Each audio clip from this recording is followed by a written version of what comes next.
Puntahan natin, Monica muna, si Rosa Licos, dyan sa Kamara uli. Kasama niya si Representative Laila De Lima. Rosalie, magandang gabi. Yes, Nel, Monica, kanina pa natin to inaabangan si mamamayang Liberal Party List Representative Laila De Lima. Ma'am, marami pong anti-corruption measures na nabanggit sa fourth zona ni PBBM, pero are you satisfied? Hindi natin pwedeng baliwalain yun kasi maganda naman talaga yung mga pagkakabanggit. Kaya nga makita niyo naman yun sa pagpalakpak sa kanya, lalo na yung sa dulo about yung they will go against yung mga may kagagawan nito mga kapalpakan sa mga, especially sa mga flood control projects. So he means no words. So maganda yon, nagustuhan yun ng crowd, nagustuhan yun ng, I'm sure, karamihan ng ating mga kababayan ay nagmagugustuhan niya. Pero kailangan, he should walk the talk.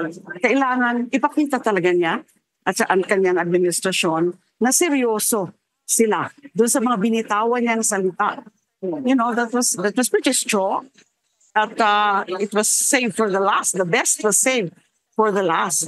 So ito ay isang bagay na babantayan ng taong bayan, na titingnan kung talagang desidido siya, seryoso siya doon sa mga naging salita niya. So, it remains to be seen also. And then nagustuhan ko rin po, maganda rin po. Again, related to accountability. Binanggit niya about mga kapalpakatin sa mga sa tubig, yung mga water district.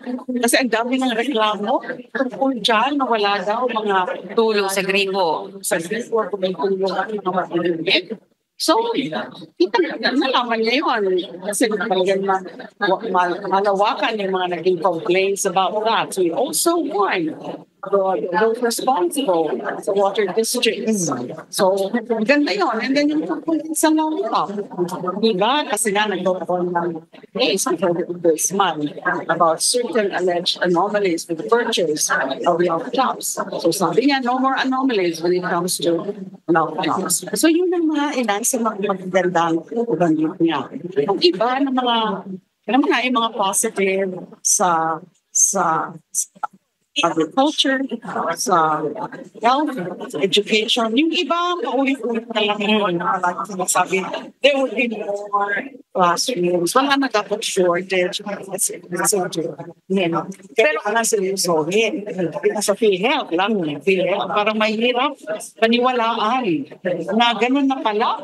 Marami na pala dapat na mga libre na mga serbisyo, yung katulad ng mga yung sa dialysis, kapag inooperahan, and then yung mga cancer patients. Basta parang ang impression na binigay sa atin ng mga nakikinig ay halos lahat ng mga health services Meron. Libre na. Pero is that the fact? Is that the reality? I doubt it.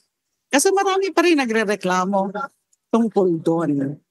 Congresswoman, doon po sa binabanggit ni President Bongbong Marcos, tungkol po doon sa budget, panukalang pambansang pondo, kung saan kapag daw po hindi alinsunod sa National Expenditure Program, yun pong bill, ay ibabalik niya kasi hodang magkaroon tayo ng reenacted budget. How will this be realized?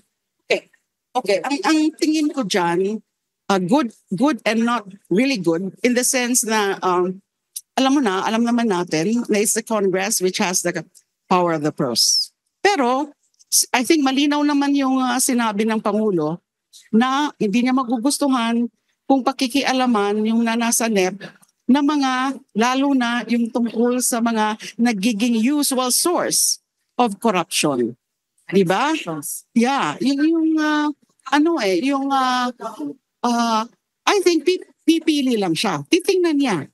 Kung halimbawa, pinakialaman pa rin yung mga bagay na yan, yung mga tungkol dun sa mga halimbawa, yung mga may mga dinivert, mga linipat-lipat, lalo na nangyayari yan usually sa BICAM, na supposedly okay na sa Senate and the House levels. Pero pagdating sa BICAM, ay ibang-iba na. Ang version. Yung mga diversions, mga paglipat-lipat na yun ang hindi maganda.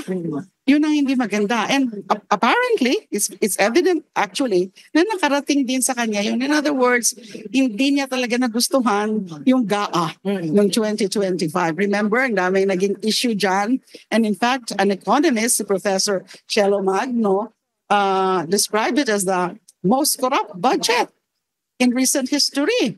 At ano yun? Nakuha yun ng Pangulo. So, yun ang mga...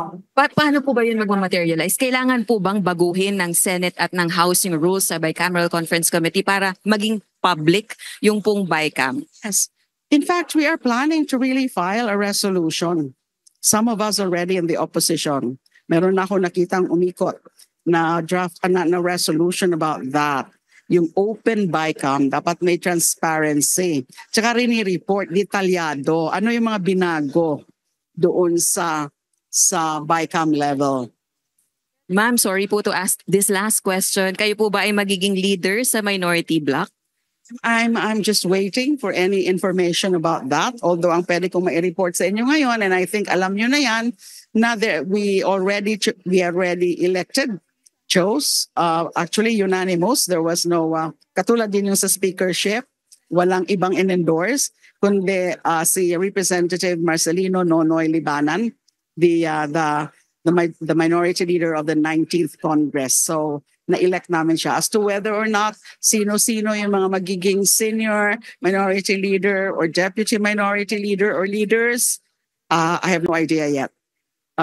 Maraming salamat po, Mamamayang Liberal Party List Representative Leila De Lima. Balik sa inyo, Mamamayang Liberal Party List Representative Leila De Lima. Balik sa inyo, Nel and Monica. Maraming salamat sa iyo, Rosa Licos at Representative De Lima.